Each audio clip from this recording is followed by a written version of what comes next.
Hey, welcome back everyone to another episode of the show where we go beyond the surface into the stories that shift hearts and challenge how we live.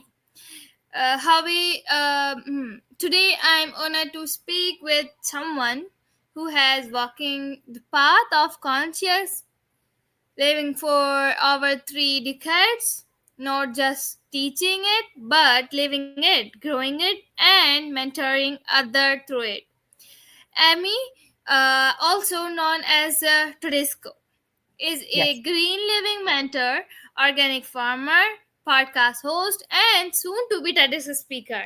She's been featured on HGTV, Vermont Public Television, and more. But today we are not just talking about sustainability. We are digging deeper into the soul of what it means to live in harmony with our planet and ourselves. So, Amy, before we dive in, welcome to the show. Thank And you. how are you doing today? I'm doing pretty well. How about yourself? I'm doing great.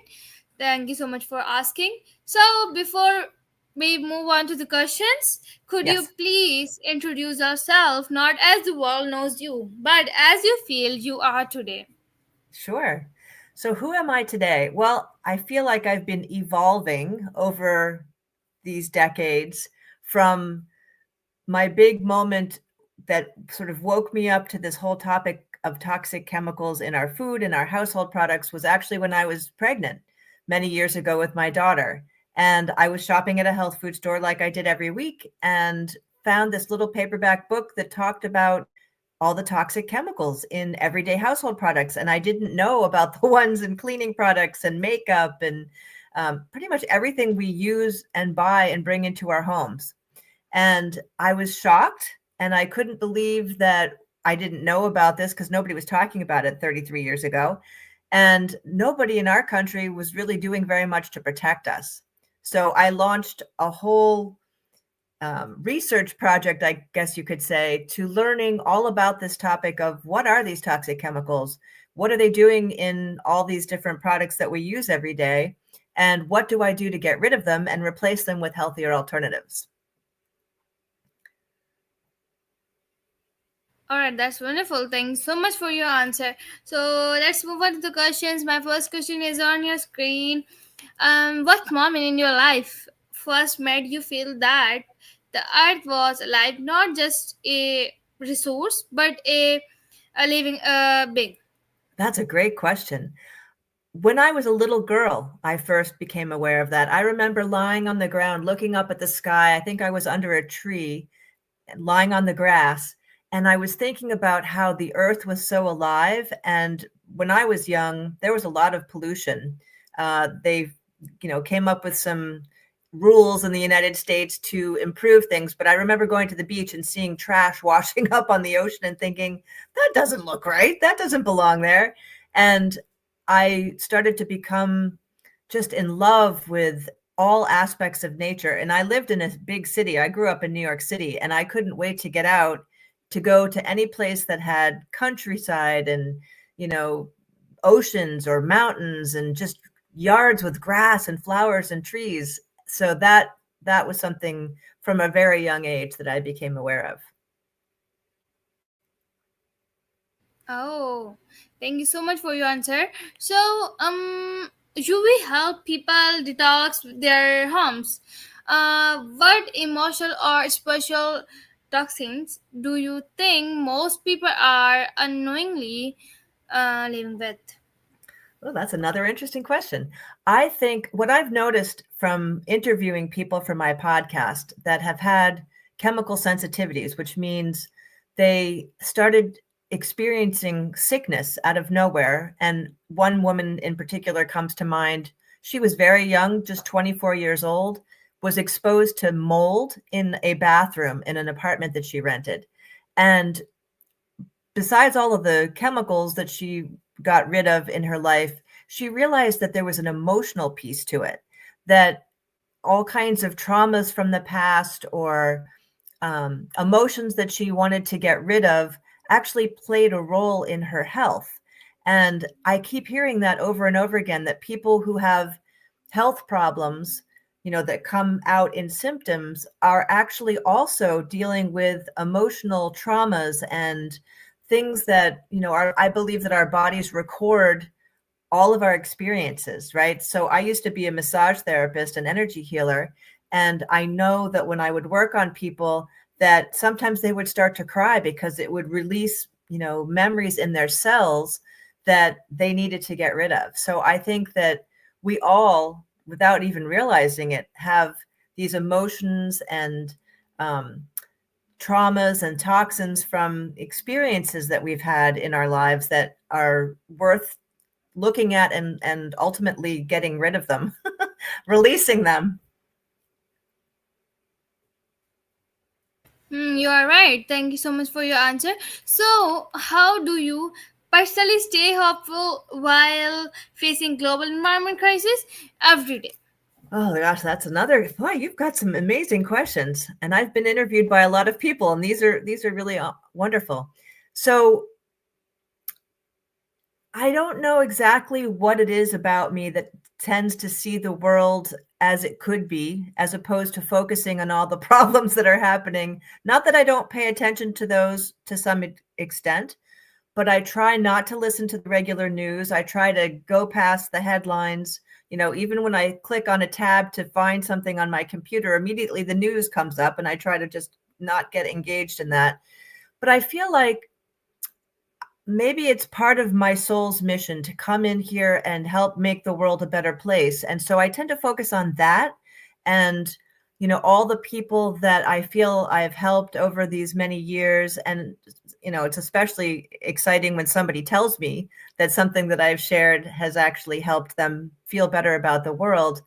But I feel like I've learned enough from psychology and, spiritual pursuits that whatever we focus on is the thing that we will attract more of. So I'm very conscious and careful to try to focus on what I'm trying to create and what others, working with other people who are like-minded and joining together to see the world in a better way and help bring that about. Okay, that's amazing. Thank you so much for your answer. So, if nature could talk to us just once, what do you Mhm. think it would say? Well, I think it would say, we're talking to you all the time. Please listen and help us, waking up the population of humans on this planet to understand that we're all connected, that we're all one. It's not like nature's over here and we're over here. We are part of the whole system, and everything that we do, every choice we make has an impact. So if we realize that everything we are doing can negatively impact nature, then we need to change. And I think that that's what nature would say to us if we were listening. Yeah, that's the deep answer. Thank you so much for your answer. So, you will live this lifestyle for 30 plus years. What personal sacrifices have you made that no one sees but you still carry inside you? Mm. Personal sacrifices. I guess I've taken the somewhat more challenging road, and I'll give you an example. So people in our country use microwaves a lot to cook their food. And I always had a sense that those were not good. And I did a little bit of research about what it does to food, but I also see people using plastic a lot. And so I will take that extra time and, cook something in the oven as opposed to microwaving it, because I believe that that's a lot better. I will go out of my way to buy glass storage containers for my food so that I don't put it into plastic. I don't use plastic wrap. I buy organic food. I also, we have an organic farm, so we grow vegetables and fruits here in the summer season. So of course, I eat those, but even in the other parts of the year when we're not growing, I make that extra effort to purchase, the organic food, because I believe that it's grown much more the way nature has intended. And so maybe I don't go out to eat as much as I might because I know that there are not a lot of choices where you can get organic food, even in this beautiful state of Vermont in the United States where I live. It's a lot better here than many other places, but I probably am much more conscious and take more time to do things than other people might.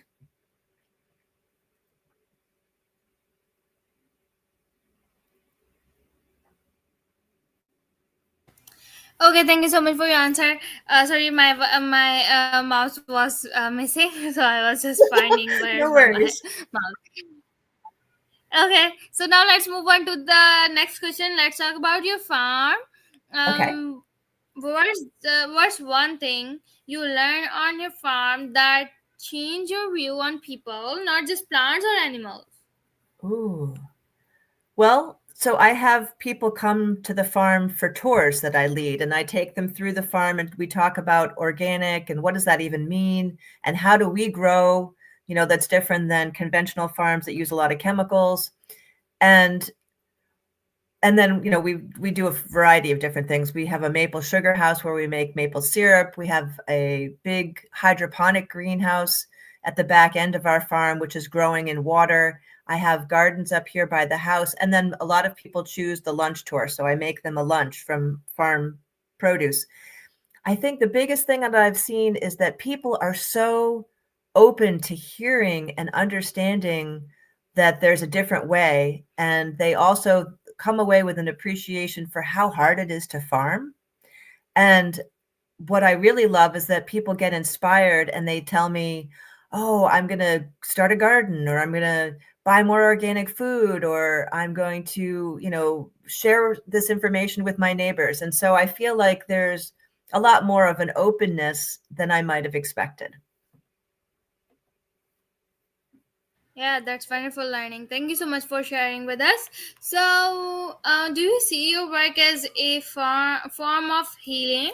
If yes, what the one you are really trying to heal in others or in the world? Ooh, my goodness, such insightful questions. Okay, the wound I'm trying to heal with this work. I guess because I'm human and I have, done things without knowing that might have caused some harm to the earth, to nature. By being as conscious as I can and making better choices each time, I feel like that's the best that I can do. I can't be perfect. Um, I can inspire other people to make changes in the way that they behave so that they're not only protecting themselves, but also working with the earth and living more in harmony. I think that by sharing all this information and getting people inspired and especially helping them connect with nature, that is my way of maybe undoing any kind of things that I might have done when I was little and not realized.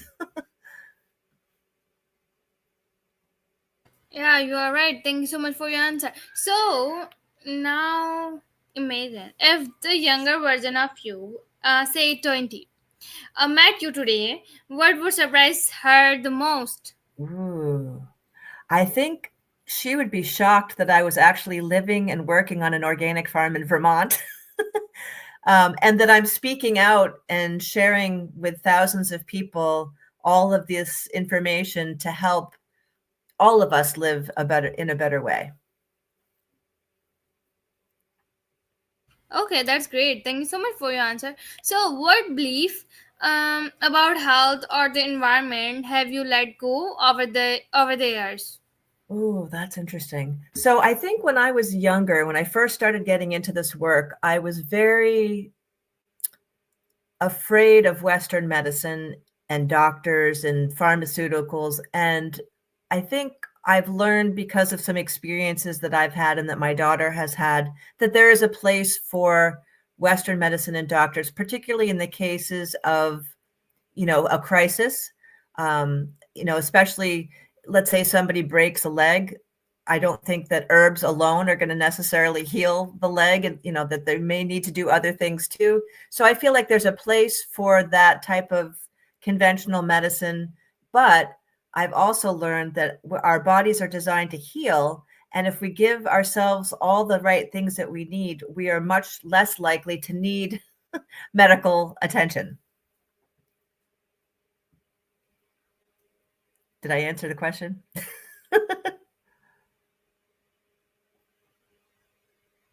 Mm, yeah, yeah, I got it. Thank you so much for your answer.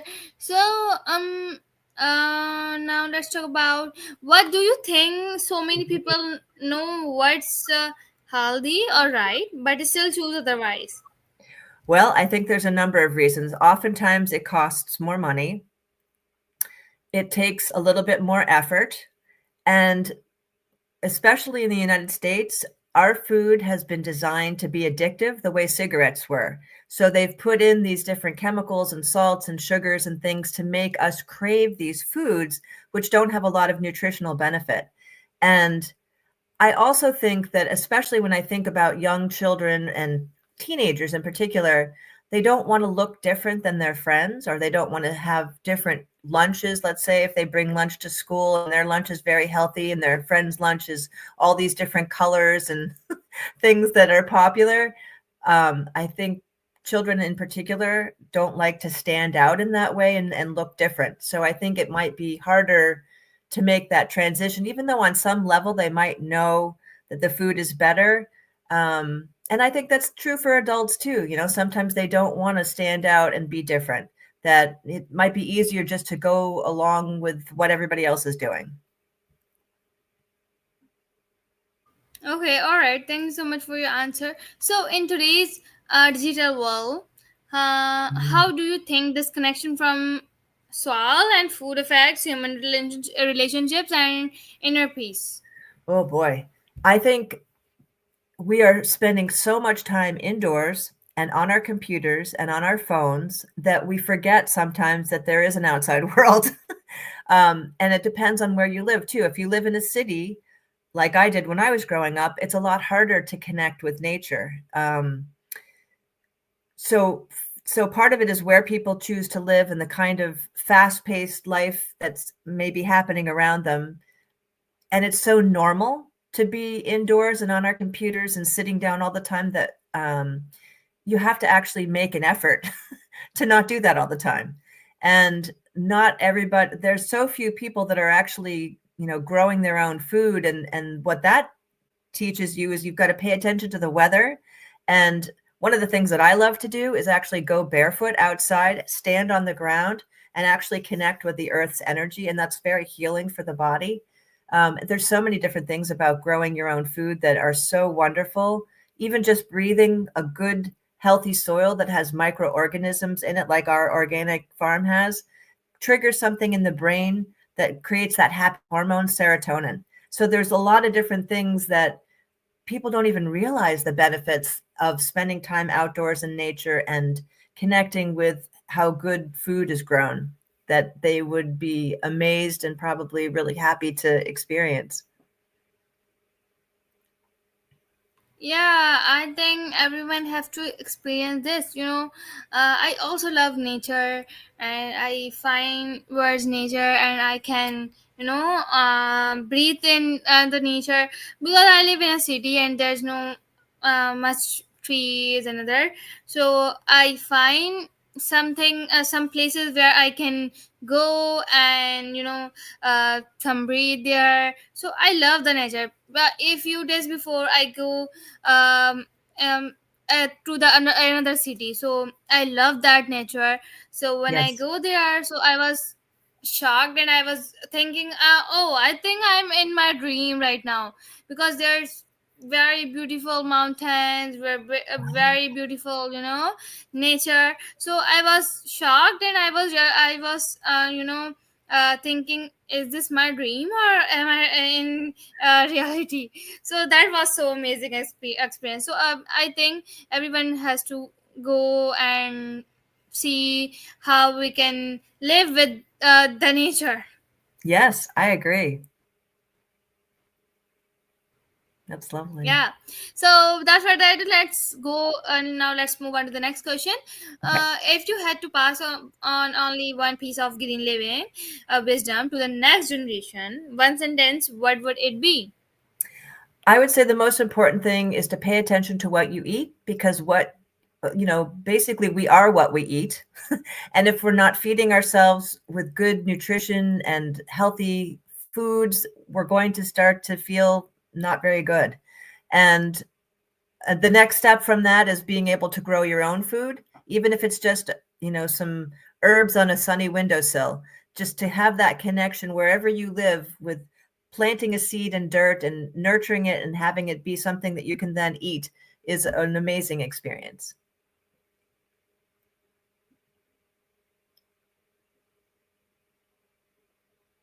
Okay, that's amazing. Thank you so much for your answer.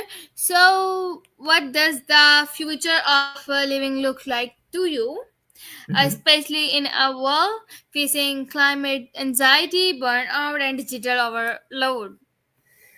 I think living more in community with other people, joining, having groups come together that are like-minded. So they are valuing the earth, they are valuing good food, they want to do their part to live a much healthier lifestyle and then share that with other people. I think, building it up from the ground as opposed to looking to governments to change things for us is the best way that we can move forward, and to try to find ways to um, experience peace, even amongst all kinds of crazy things that might be going on around us. So even developing a meditation practice, or learning how to do emotional freedom technique tapping. There's all kinds of different tools available to us now that can help us calm ourselves and not allow us to get so sucked into all of the stuff that's happening around us.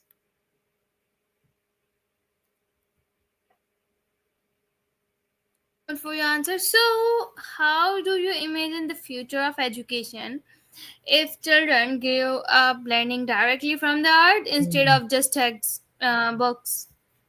Well, I think there's so many different things to be learned, and the more time that children can learn how to grow food, how to care for animals, even just understanding where their food comes from. When my daughter was quite young, we did something called a Farmers Helpers Program. I don't know how many places offer that in different parts of the world, but if you can spend time on an organic farm or a farm that doesn't use toxic chemicals, especially if they are raising animals like chickens for eggs and getting milk from cows, and actually having that experience to connect with those animals. And then let's say you milk a cow and then you take that milk into a kitchen and you make cheese with it, or you harvest the eggs from the chickens and you turn that into some wonderful food that you like to eat. I think creating those kinds of connections for children really helps them understand how to care for others, how to care for the earth, and to have that relationship so that they realize that they are, that we are all one.